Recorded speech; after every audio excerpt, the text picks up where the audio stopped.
Hello students, இன்னைக்கு நம்ம பார்க்க போறது ஐஜிசிஎஸ்சி மேத்ஸோட பாஸ் பேப்பர் கொஷின்ஸ்.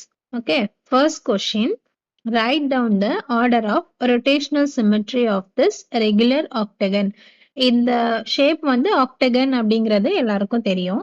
இப்போ இதோட ரொட்டேஷனல் சிமெட்ரி வந்து நம்ம பார்க்க போறோம். ரொட்டேஷனல் சிமெட்ரி அப்படின்னா என்னன்னா, ஒரு டயக்ராம், ஒரு பிக்சரை வந்து நம்ம 360 டிகிரிக்கு ரொட்டேட் பண்ணும்போது எந்த சைடு ரொட்டேட் பண்ணாலும் அதோட ஷேப் மாறாம அப்படியே தெரியணும்.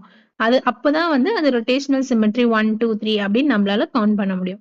இப்போ நம்ம இந்த ஆக்டகனுக்கு எத்தனை ரொட்டேஷனல் சிமெட்ரி இருக்குன்னு பார்ப்போமா? இப்போ நான் இங்க கிராஸ் சிம்பிள் போட்டிருக்கேன்.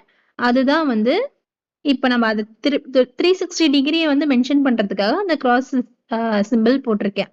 பட் ரொட்டேட் பண்ணி திரும்ப அந்த கிராஸ் சிம்பிள் அங்க வரும்போது எத்தனை ரொட்டேஷனல் சிமெட்ரி இருக்கு அப்படின்னு நம்ம இப்ப கண்டுபிடிக்க போறோம்.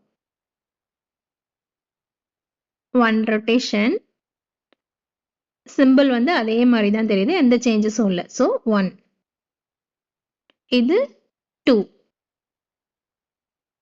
3, 4, 5, 6, 7, 8.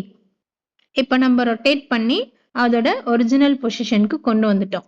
8 டைம்ஸ் ரொட்டேட் பண்ணோம். 8 டைம்ஸுமே இதுல அந்த ஷேப்ல எந்த சேஞ்சஸும் இல்லை. ஸோ இதோட ரொட்டேஷனல் சிமெட்ரி வந்து 8. Thank you student.